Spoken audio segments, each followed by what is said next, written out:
ब्रजभूषण जी जब से गीता पढ़ रहे हैं तब से कुछ चीजों को लेकर उनकी समझ भी साफ हुई है। जैसे कि पहले अगर उनके साथ कुछ ऐसा होता जो उन्हें परेशान करता, यहां तक कि ऑफिस में होने वाली छोटी मोटी परेशानियां भी होती, तो वे अपनी किस्मत को कोसने लगते थे। जरा कुछ बड़ा दुख आ जाए तो भगवान को ताना देने लगते थे। लेकिन जब से गीता की शरण में गए हैं, उन्हें जीवन का सार समझ आ गया है। जानते हैं कि जो भी उनके साथ घट रहा है वो पिछले कर्मों का फल है। बिना भुगते वो अकाउंट सेटल नहीं होगा, इसीलिए सर झुकाकर सब सहना होगा। आखिर अपनी बोई फसल है, जैसी भी होगी शिकायत नहीं कर सकते। अब तो ये हाल है कि सुख हो या दुख, पंडित जी हर सिचुएशन को दर्शक के भाव से देखते हैं। उसमें शामिल होकर भी शामिल नहीं होते। जैसे कोई व्यक्ति बारिश में तो खड़ा हो लेकिन भीगे ना। जीने की एक कला गीता ही सिखा सकती है। लेकिन ब्रजभूषण जी जानते हैं कि गीता पढ़ने से पहले भी ये आर्ट अगर वो सीखना चाहते तो सीख सकते थे। एक लाइव एग्जाम्पल उनके सामने था। लगातार कई साल वो उन्हें देखता रहा, उनसे मिलता और बात करता रहा, लेकिन तब उम्र इतनी छोटी और बुद्धि इतनी कम थी कि ये बात समझ ही नहीं आई। वो तो आप जाकर गीता पढ़ते हुए रह रहकर उनका ख्याल मन में आ जाता है तो आंखें नम हो जाती हैं और सर इज्जत से झुक जाता है। ये कर्मयोगी थे उनके दुबे सर।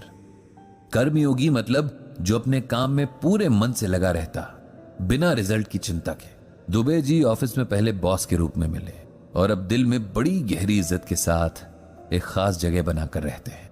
पंडित जी तब मुश्किल से 21 साल के रहे होंगे जब उनकी सरकारी जॉब लग गई थी। वो वक्त ऐसा ही था कि पढ़ाई पूरी होते ही लोगों को गवर्नमेंट जॉब मिल जाया करती थी।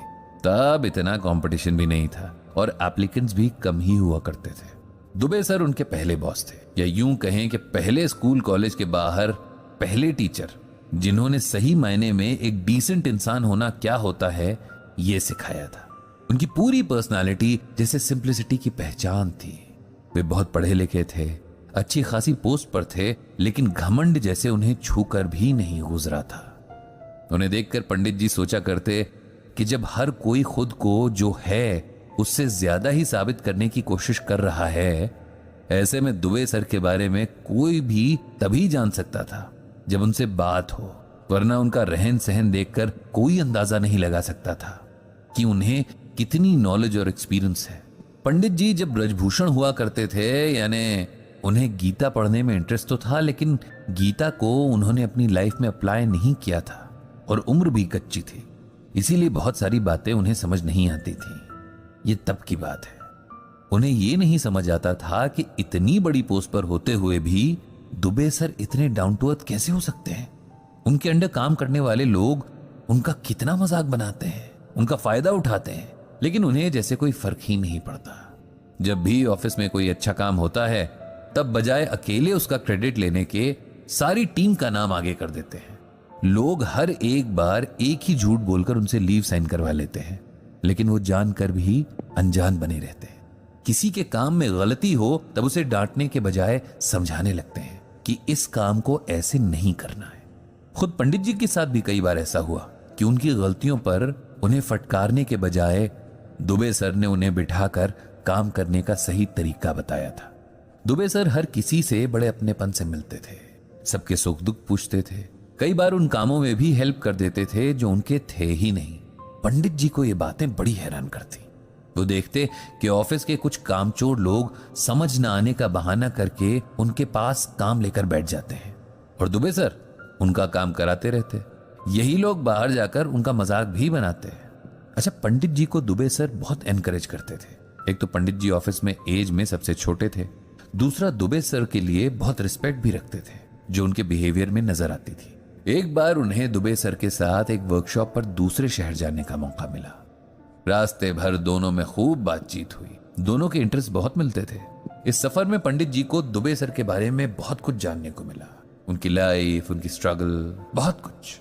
बातों बातों में पंडित जी बहुत हेजिटेशन के साथ दुबे सर से पूछ ही बैठे कि वे आखिर इतने सिंपल क्यों हैं, इतनी बड़ी पोस्ट पर होकर भी उन्हें अपनी सेल्फ रिस्पेक्ट क्यों नहीं है। दुबे सर इस बात पर पहले तो खूब हंसे और फिर हल्की मुस्कान के साथ बोले, क्योंकि मैं जानता हूं कि मैं कौन हूं। अब इस बात से तो पंडित जी और हैरान हो गए। बोले, सर ये तो सभी जानते हैं कि वो कौन है, इसमें नया क्या है? यही तो असली बात है कि हम नहीं जानते कि हम कौन हैं। जिस दिन हमें ये रियलाइज हो जाता है, सब इजी हो जाता है। और ये रियलाइज कैसे होता है? पंडित जी ने पूछा। गीता ज्ञान से, दुबे सर ने जवाब दिया। गीता हमें सिखाती है कि आत्मा और शरीर का रिश्ता क्या है और क्यों हमें किसी बात का, किसी काम का घमंड नहीं करना है।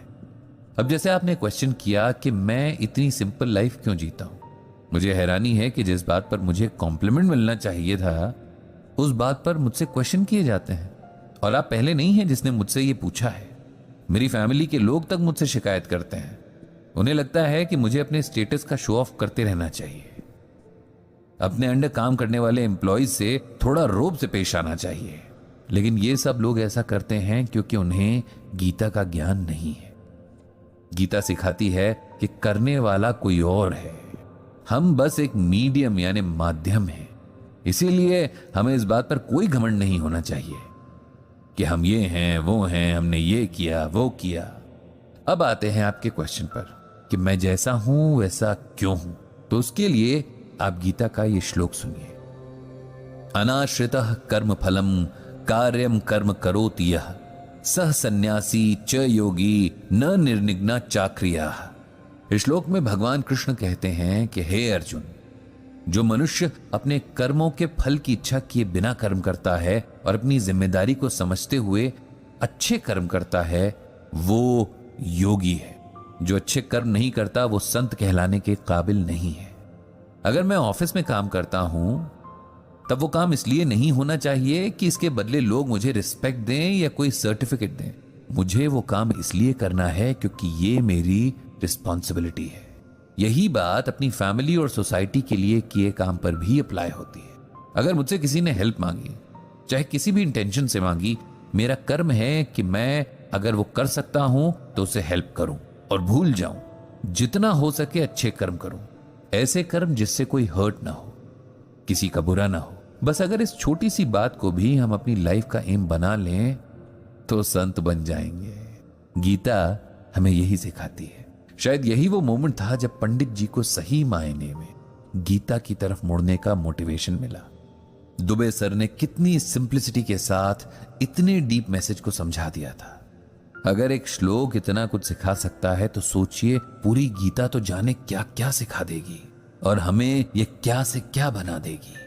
पंडित जी को यह भी तभी समझ आ गया था कि इस टाइम की जरूरत गीता को एकदम सिंपल और प्रैक्टिकल लैंग्वेज में लोगों तक पहुंचाना है ताकि लोग इसे समझें और लाइफ में अप्लाई भी करें। दुबे सर के लिए पंडित जी के दिल में एक बहुत बड़ी जगह बन चुकी थी। वो उनके टीचर थे, ऐसे टीचर जिन्होंने जिंदगी जीने का सही मेथड बस एक श्लोक में समझाकर आगे की मीनिंगफुल लाइफ की राह दिखा दी।